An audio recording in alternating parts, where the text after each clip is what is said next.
প্রিয় BA BSc এবং বিকমের first সেমিস্টারের ছাত্রছাত্রীরা, আজকে আমি যে বিষয় নিয়ে আলোচনা করব সেটি তোমরা থাম্বনেলেই দেখেছো। হ্যাঁ, কনস্টিটিউশন ভ্যালুর তোমাদের যে ডে শিফটের পরীক্ষা দিতে যাবে, ডে শিফটের জন্য আমাদের মডেল প্র্যাকটিস সেট আলোচনা করব। প্রশ্নটি বেঙ্গলি ভার্সন এবং ইংলিশ ভার্সন উভয়তেই থাকবে।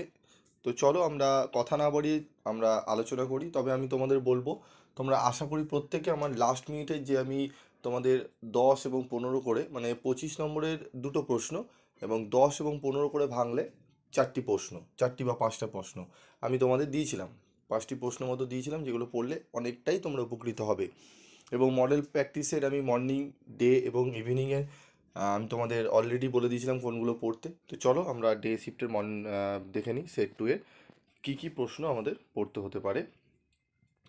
তো কয়ের প্রশ্ন হচ্ছে, তো দেখো, ভারতীয় সংবিধানে উল্লেখিত প্রধান সাংবিধানিক মূল্যবোধ কী কী, এগুলির তাৎপর্য আলোচনা করো। সংবিধানের প্রস্তাবনায় উল্লেখিত ভারত রাষ্ট্রের বৈশিষ্ট্যগুলির প্রাসঙ্গিকতা আলোচনা করো, এই প্রশ্নটি। আর মডিউল 2 এ রয়েছে, ভারতীয় সংবিধানে উল্লেখিত নাগরিকের মৌলিক দায়িত্বগুলি উল্লেখ করো এবং এর সীমাবদ্ধতা নির্দেশ করো। ভারতীয় সংবিধানে উল্লেখিত মৌলিক দায়িত্বের আইনগত তাৎপর্য আলোচনা করো। ভারতের সংবিধানের মৌলিক কর্তব্যের আইনি মর্যাদা বিশ্লেষণ করো। এই প্রশ্নগুলো রয়েছে। তারপর রয়েছে, দেখো আমাদের এবার ইংলিশ ভার্সনে আমরা দেখে নেব, ঠিক আছে?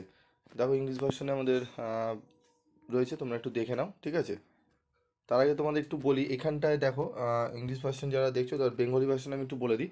এখানে যে মডেল 2 এর যে প্রশ্নগুলো রেখেছি না, এই মডেল 2 এর প্রশ্নগুলো খুব ভালো করে তোমাদের কিন্তু একটু রিভাইজ করে নাও। কিছুক্ষণ সময় রয়েছে তোমাদের, এগুলো একটু টু দি পয়েন্ট অ্যান্সারগুলো পড়লে সুবিধা হবে, দেখবে তোমাদের। বেশি বড় পড়লে মাথায় রাখতে পারবে না, এবং অতিরিক্ত বড় হলে লিখতেও সমস্যা হয় যেরকম। এবং তোমরা মেন হচ্ছে পাতার পর পাতা ভরলেই যে নাম্বার হবে তা কিন্তু নয়। কিছু কিছু জায়গায় হয়তো হতে পারে যে খুব পাতা লিখেছো, হয়তো পাস করে গেলে, কিন্তু যদি পড়তে শুরু করেন ম্যাডাম বা যিনি দেখছেন খাতা স্যার, পড়তে শুরু করেন, তাহলে কিন্তু অসুবিধা হয়। অনেকে মানে টপিকের বাইরে গিয়ে লিখে আসে, ঠিক আছে? সেটা করবে না, যতটা পারবে অ্যাকুরেট দেওয়ার চেষ্টা করবে, ঠিক আছে?